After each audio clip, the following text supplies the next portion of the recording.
Hello and welcome to all those training to become Super Saiyans. This is Revolution. So on this video, what we're going to be talking about is why Goku must beat Jiren the Gray in the Tournament of Power.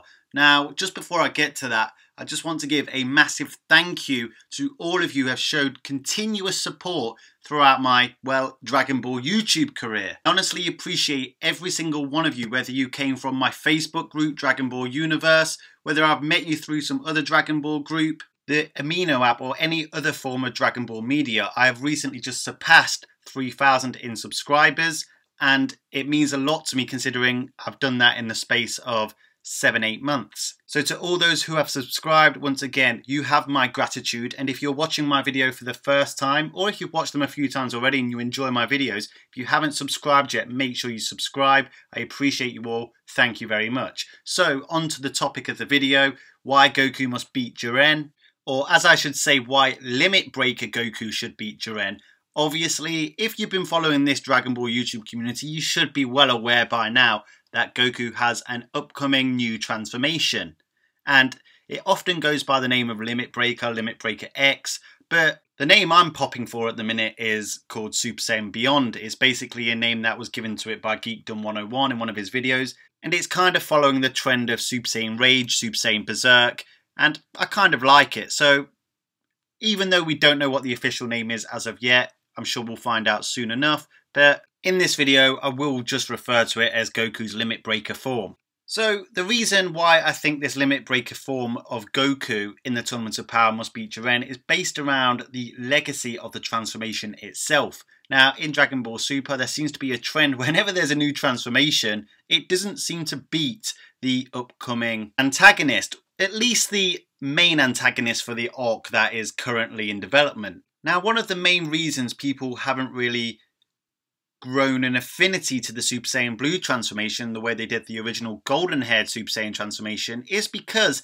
it hasn't really done anything that significant. Now, I'm not talking in terms of its power level. Its power level is way above Super Saiyan 1, 2, 3, Saiyan Beyond God, Super Saiyan God, and I'd also have it above Super Saiyan Rage and Super Saiyan Berserk, even though there's room for argument there. But it is, as far as we know, the most powerful Super Saiyan transformation yet. But in regards to the transformation's legacy, there is no trophy win. For example, Super Saiyan 1 Goku beat Final Form Frieza on Namek. That was a major victory. Then in the Cell games, Super Saiyan 2 Gohan defeated Super Perfect Cell. That was a major victory. I guess Super Saiyan 3 never had that trophy victory, but the fact that Super Saiyan 3 Goku stated he could have beaten Kid Buu if the stamina issues weren't there gave the form some sort of distinguishment as a product of its time in the Buu arc.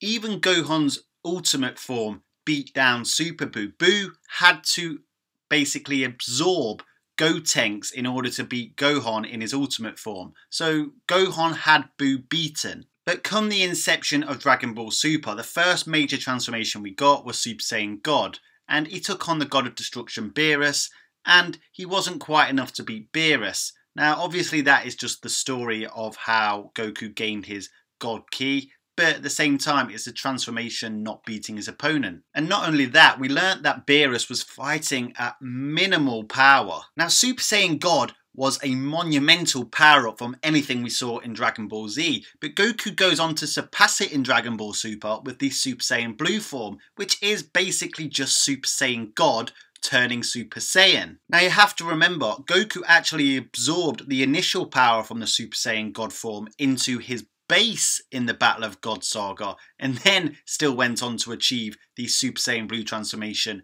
but it was not powerful enough to outpower Frieza's new golden transformation that he gained after 4 months training. Fair enough, Frieza's a prodigy, but in terms of power, Super Saiyan Blue didn't beat Golden Frieza. Frieza's lack of attention to detail in his thirst for his revenge on Goku caused him to not get to grips with the new transformation. So once again, Super Saiyan Blue did not outpower Golden Frieza. A new transformation once again did not beat the antagonist. Then we get to the God of Destruction tournament, And Super Saiyan Blue isn't enough to beat the legendary assassin hit either. Now, Goku then goes to use the Kaioken technique on top of Super Saiyan Blue, which multiplies the user's power. And even though for a brief moment Goku started to overwhelm Hit, Hit then went on to use improvement and ultimately started to match the Blue Kaioken. Now, at the end of that fight, Goku started to become very aware of the fact that his body could not uphold this transformation technique any longer, so he forfeited that fight. So whilst the Blue Kaioken isn't exactly a full transformation, it's actually just a transformation using a technique on top, you could argue that it's a newly obtained power level that surpasses the previous, and it yet again did not beat the opponent. Now, come the Goku Black Future Zamasu saga, Goku and Vegeta themselves didn't get a new transformation in this saga. Goku Black did, and the Rose form was too much for Super Saiyan Blue at first.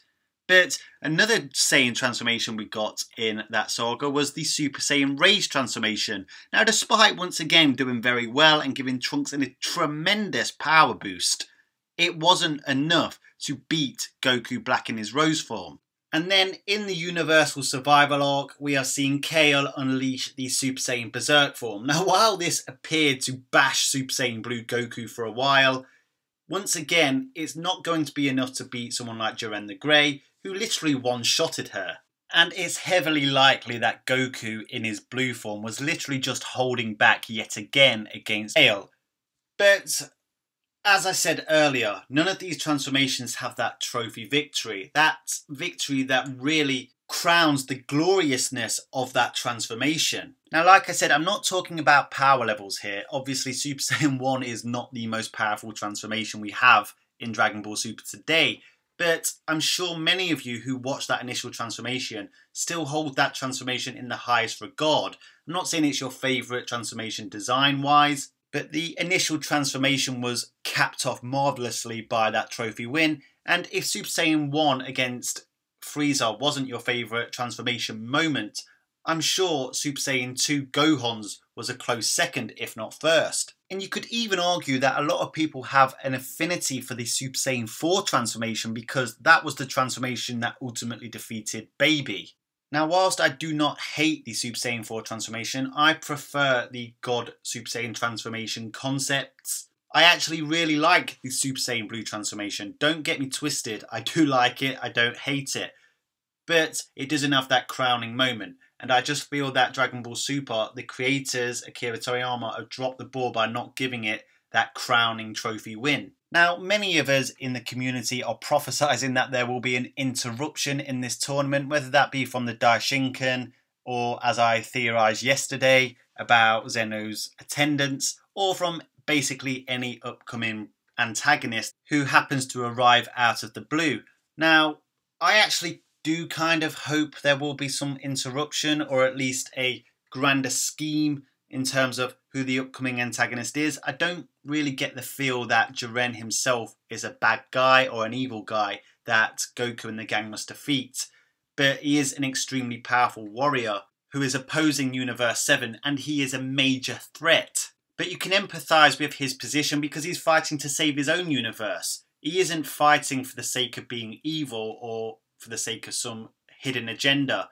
At least that we're unaware of. But if there was to be this hypothetical interruption in the Tournament of Power, I just hope they let the Limit Breaker Goku vs Jiren The Gray fight finish first and let that fight come to a conclusion. Give the Limit Breaker form that trophy victory, so when that form does take on the oncoming antagonist, it is a lot more credible. And if that transformation is to lose to a future adversary, it has much more impact, as that transformation has no history of not winning fights like Super Saiyan Blue. Now, guys, I do know that Super Saiyan Blue has won some fights, but in terms of against the main villains of the particular arc, it hasn't won any. So that is why Limit Breaker Goku must beat Jiren in the Tournament of Power. The Limit Breaker form needs that crowning moment to heighten the impact of the new transformation, as well as the fact that our universe, Universe 7, basically needs saving, and Goku is probably the only person that can do it. Anyway, guys, let me know what your thoughts are in the comment section. Do you agree or disagree with me that Super Saiyan Blue hasn't had that trophy fight moment? Like my videos, guys, make sure you smash that like button with a big bang attack. All those likes really help my channel, and once again I appreciate your continued support. If you haven't subscribed, make sure you subscribe. I have content coming out almost daily. And remember one very important final message. If you stay calm in any vexing situation, you will never, ever become a Super Saiyan. Make sure you click that subscribe button to make sure you get all my latest content straight to your account as soon as it's released. And here are some more videos from my library which I'm sure you will all enjoy.